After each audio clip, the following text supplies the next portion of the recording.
Hello, everyone, and welcome back to Everyday English Channel with Tom and Kate. We're really happy to have you with us today. Yes, thanks for being here again. Today we're going to talk about something that almost every traveler experiences at some point: asking for directions. Even with GPS on our phones, there are still many situations where we need to ask another person for help. Maybe your phone battery is dead, maybe the signal is poor, or maybe you simply want to make sure you're going the right way. That's true. And I think asking for directions is one of the most useful everyday conversations you can have in English. The good news is that these conversations are usually very simple. People ask short questions, receive clear instructions, and often use the same vocabulary again and again. Exactly. And before we continue, if you enjoy these calm and practical English conversations, you can subscribe to the channel or share this episode with someone who is learning English. It really helps us, and we really appreciate it. So let me ask you something.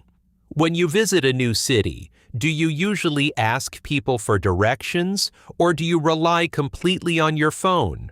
Honestly, I probably use my phone first. It feels quick and convenient, especially if I already know the name of the place I'm trying to reach. But I've learned that GPS isn't always perfect. Sometimes it tells you to walk in the wrong direction or takes you to the back entrance of a building instead of the main one. So if I start feeling unsure, I don't mind asking someone nearby. I'm probably quicker to ask someone. I like speaking to local people because they often know shortcuts or easier routes that don't appear on a map. And honestly, asking someone for directions sometimes leads to a nice conversation. People often enjoy helping visitors if you ask politely. That's true. And politeness is probably the most important part of these conversations. Most people begin with something like, "Excuse me," or "Sorry to bother you." Those expressions immediately make the conversation sound friendly and respectful. Yes, and one of the most common questions in English is, "Excuse me, could you tell me how to get to?" That's an excellent sentence because you can use it almost anywhere. You simply replace the destination. Could you tell me how to get to the train station? Could you tell me how to get to the museum? Could you tell me how to get to the city center? Another very common question is, "Where is?" It's shorter and more direct. For example, "Where's the nearest bank?" or "Where's the nearest pharmacy?" And actually, nearest is a very useful word because people often want the closest place, not just any place. Yes, and once someone starts giving directions, you hear the same expressions repeatedly. People say things like, "Go straight," "Turn left," "Turn right," or "It's just around the corner." Those are probably some of the first direction phrases every English learner should know. I like the expression "go straight" because it's incredibly common. If someone is helping you, there's a good chance the first instruction will simply be, "Go straight for about 5 minutes." It's short, clear, and easy to understand. Another thing I've noticed is that people often combine simple directions together. Instead of giving one instruction, they might say, "Go straight, turn left at the traffic lights, then you'll see it on your right." At first that sounds like a long sentence, but it's really just several very simple instructions connected together. That's true. And honestly, if someone gives me too many directions at once, I immediately forget half of them. I usually remember the first instruction and the final destination, but everything in the middle somehow disappears from my memory. I know exactly what you mean. Sometimes people explain an entire route with 10 different landmarks, and by the end of the explanation, you're smiling politely while secretly hoping you'll remember at least the first 2 steps. That's why I sometimes repeat the directions back to the person. I'll say something like, "So I go straight, then turn left at the traffic lights?" That gives them the chance to confirm that I understood correctly, or correct me if I missed something. And honestly, that's a very natural thing to do. Most people appreciate it because it shows you're listening carefully, and it usually avoids misunderstandings before you start walking. Exactly. Asking for directions isn't about using difficult English. It's simply about asking politely, listening carefully, and understanding a few common expressions that people use every day. Another thing that happens quite often is that people don't know the city very well themselves. You ask someone for directions, and instead of pretending they know the answer, they say something like, "I'm sorry, I'm not from around here," or "I'm not sure, actually." I think that's important for learners to know because not every conversation ends with perfect directions. Yes, and that's actually reassuring. Sometimes people worry that if someone can't help them, they've somehow asked the wrong question, but that's completely normal. In those situations, the other person might even suggest asking someone else. They could say, maybe ask the person at the information desk, or the shop assistant might know. Those are very natural responses, too. Another common situation is asking someone who works nearby. For example, if you're inside a shopping center, a museum, or a train station, employees usually know the area very well. So you might say, "Excuse me, could you tell me where the restrooms are?" Or, "Could you tell me where the exit is?" And actually, exit is a useful word because you'll hear it in many public places.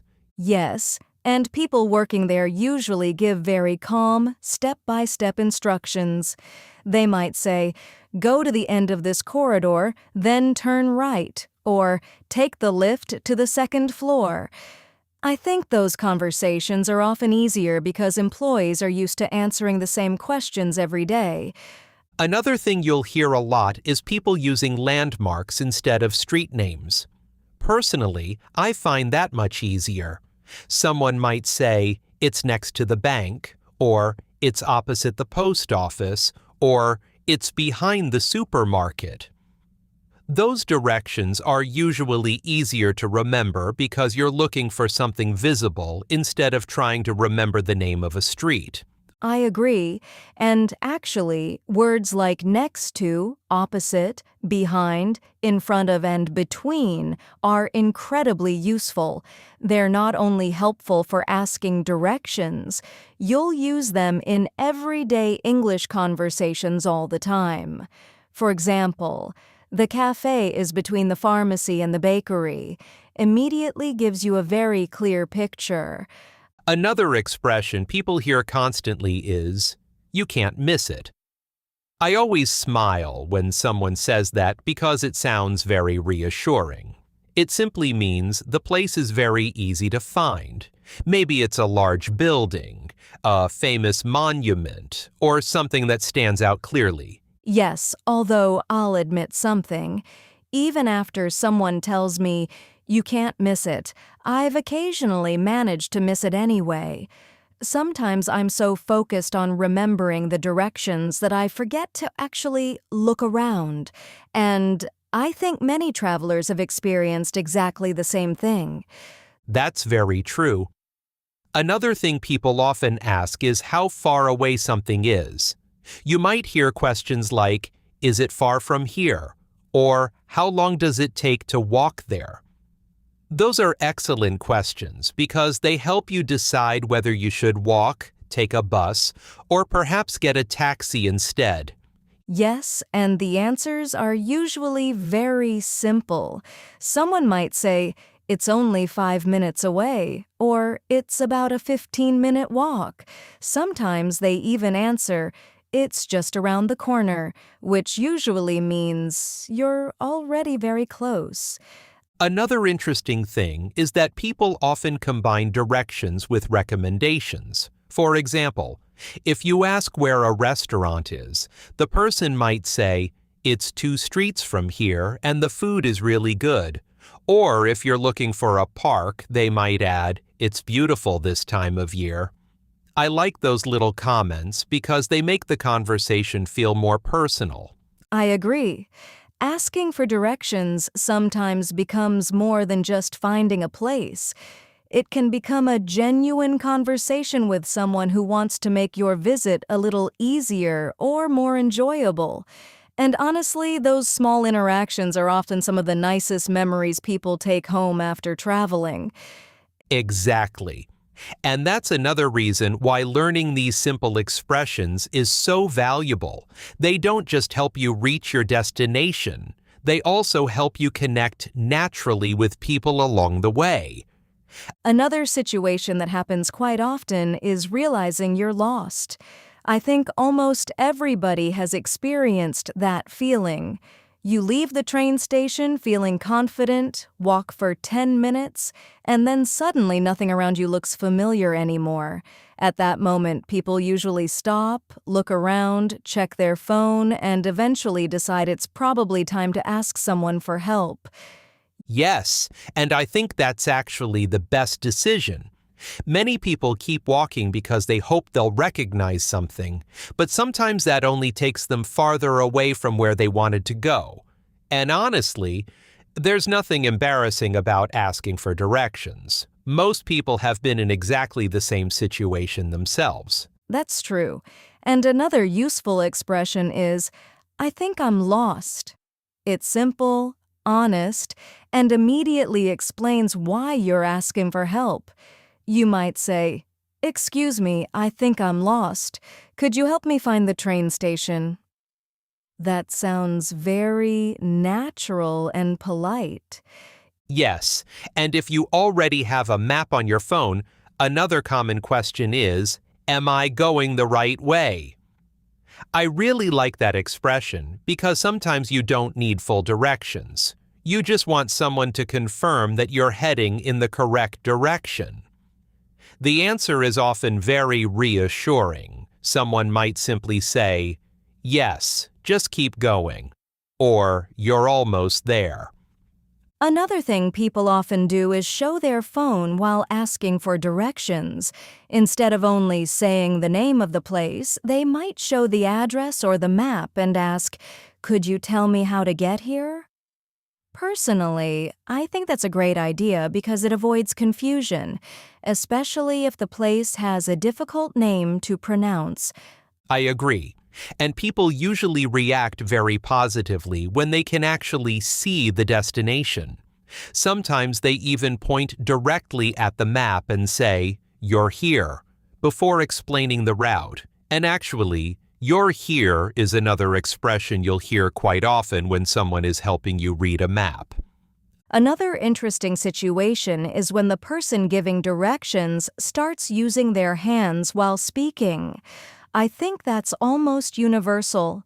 People point left, point right, or gesture straight ahead without even thinking about it.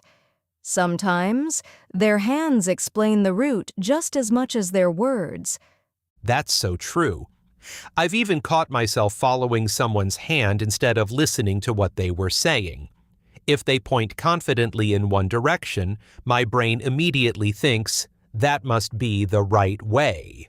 And honestly, those gestures often make directions much easier to understand. Another thing that happens a lot is asking for directions inside large buildings. For example, airports, hospitals, shopping centers, or museums. Even if you've already found the building, you still need to find the right office, the correct floor, or a particular room. That's where questions like, "Which floor is it on?" or "Where's the information desk?" become very useful. Yes, and buildings often have signs that help too. People might say, "Just follow the signs," or "You'll see signs for the elevators." And actually, "follow the signs" is a great expression because you'll hear it in airports, train stations, stadiums, and many other public places. Another common situation is thanking someone after they've helped you. Most people simply say, "Thank you very much," or "Thanks, I really appreciate it." Those expressions are simple, but they're an important part of the conversation. Absolutely. And sometimes the other person replies with expressions like, "You're welcome," "No problem," or "Happy to help." I really like "happy to help" because it sounds warm and friendly. It makes the conversation end on a positive note. One thing I've noticed while traveling is that people often apologize before asking for help.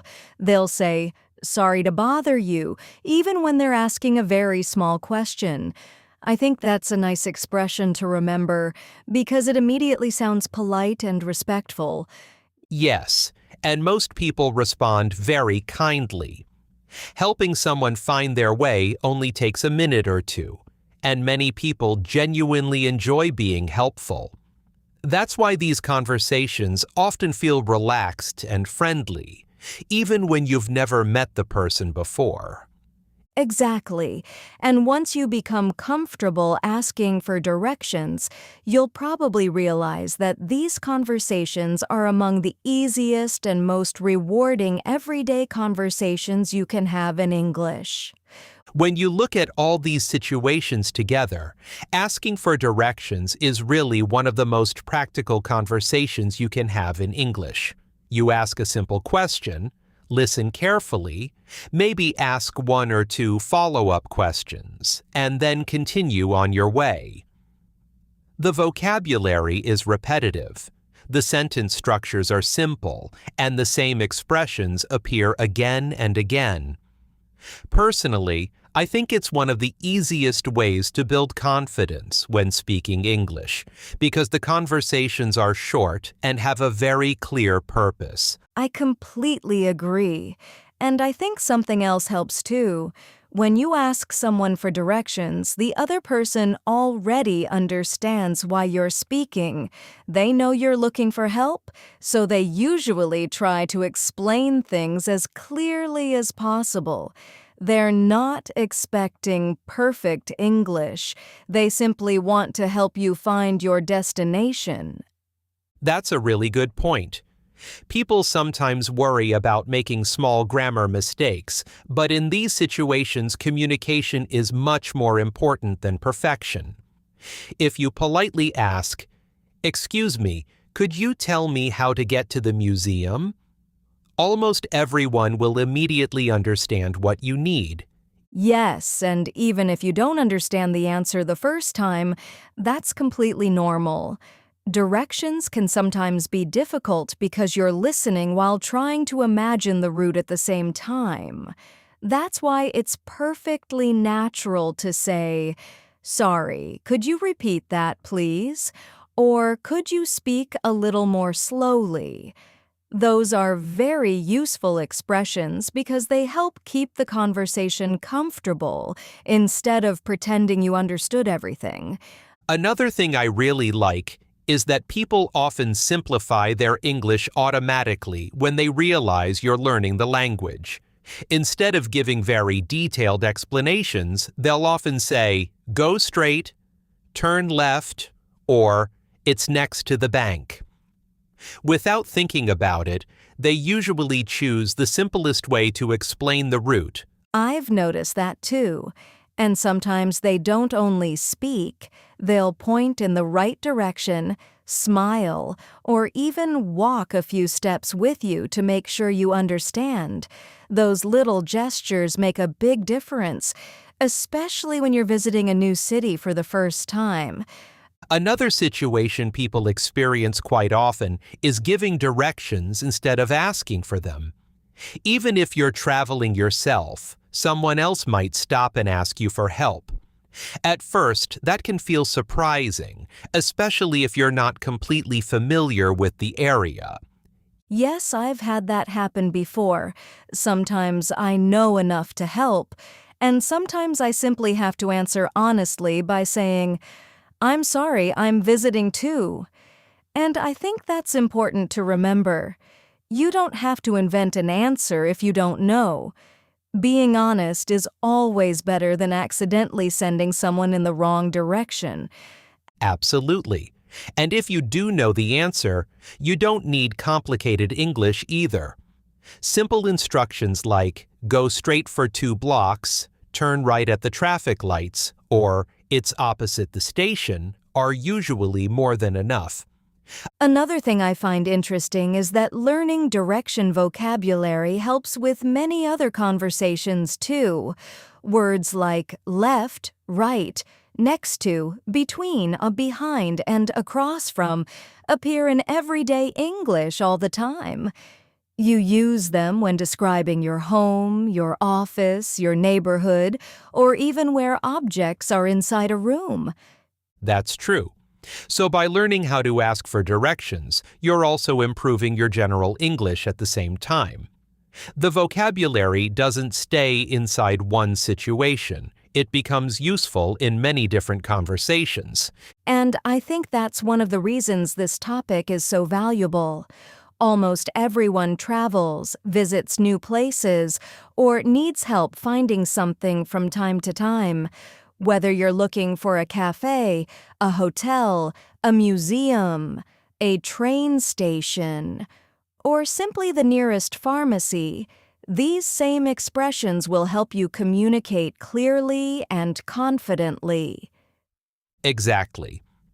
And once you're comfortable with these common questions and answers, asking for directions in English becomes something you do naturally instead of something you worry about. Before we finish, thank you very much for spending this time with us today. We hope this conversation helps you feel more comfortable asking for and understanding directions in English during real-life situations. If you enjoyed this episode, you can subscribe to the channel or share it with someone who is learning English. It really helps us grow, and we truly appreciate your support. Join us in the next episode for another calm and practical English conversation. Thanks again for listening. And remember, keep speaking English every day.